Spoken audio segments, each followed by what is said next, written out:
Ways you can provide your own brain training. If you do not fancy the premium games and software available in the market, then always remember that you can provide your brain with the necessary training without those tools.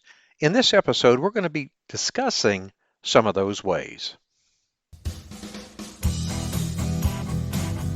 Welcome to episode 99 of the Teacher Rockstar podcast, a place where tips and strategies critical to the new teacher are discussed. I'm your host, Steve Hiles, and in today's episode, we're going to be talking about brain training, improving your memory, part 4. But before we continue, we have the following messages from our sponsor. Would you like to jumpstart your classroom management skills? Well, if you're fresh out of college, a first-year teacher, a student teacher, maybe you are a teacher returning back to the classroom after an extended absence. The Teacher Rockstar Academy course is for you. Gain the confidence, the skills you'll need to crush it on day one and beyond. So invest in yourself and enroll now at tra.teacherclassroomresources.com. That's tra.teacherclassroomresources.com. I promise you that this will be a most transformational experience. Imagine having access to educational products, instructional videos, top-rated teacher podcasts, and articles worth over $1,000 for just pennies a day. Wouldn't that be awesome? And you know what the best part is? You get a free 7-day trial. So really, what do you have to lose? Go check it out. Take a look around. Go to membership.teacherclassroomresources.com. I will be adding more products each and every month, and you're going to love being part of this teacher membership community. Okay, let's dive right in. Now, here is how we train our brain without the use of games or software.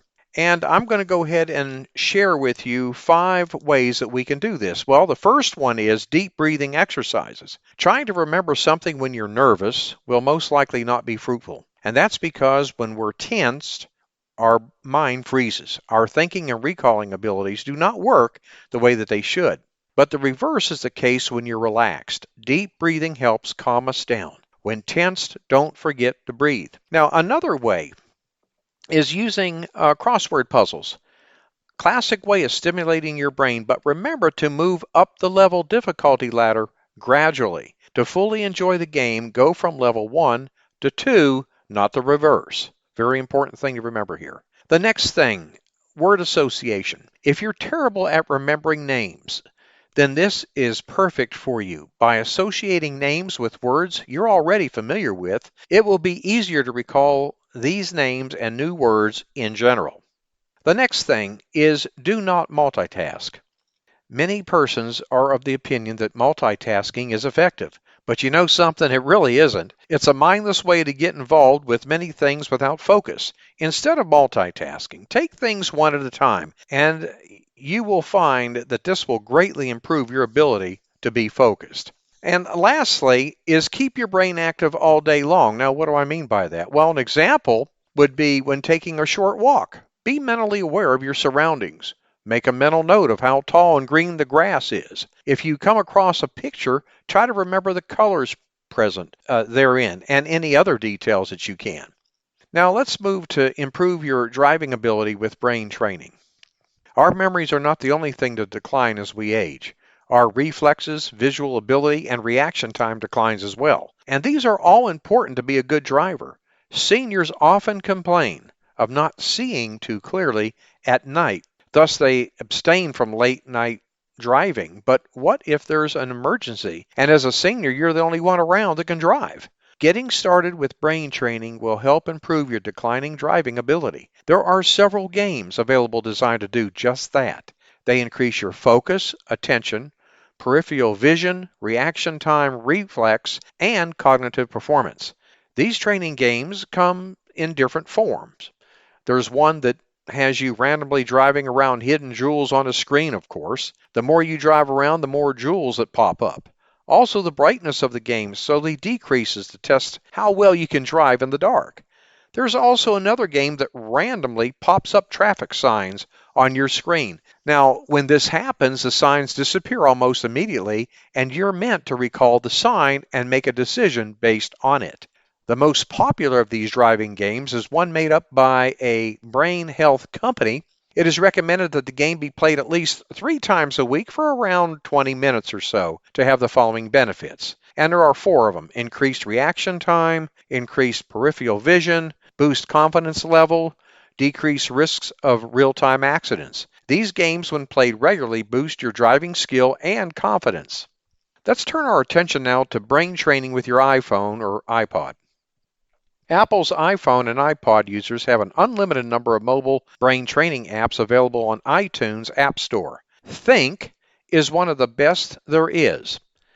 The mobile brain trainer is designed on the very basics of stimulating the brain in a repetitive manner.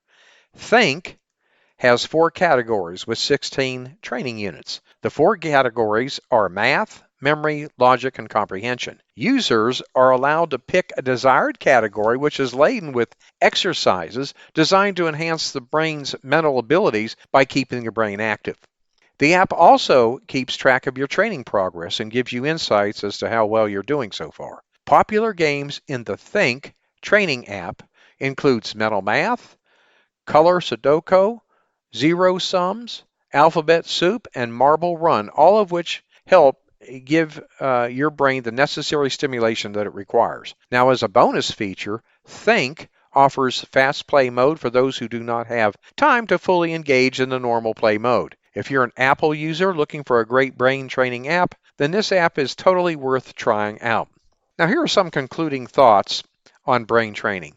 According to many MRI studies, it is evident that brain training is an effective way to engage those brain centers that will otherwise be passive and make old age a bit unbearable for us. They sharpen our memory, level mental alertness, and boost our overall intelligence. When our consciousness is actively involved in anything we do or say, then we're exercising a form of brain training. If you have to think about it, make sure it's worthwhile, that it serves as a stimulus to the brain.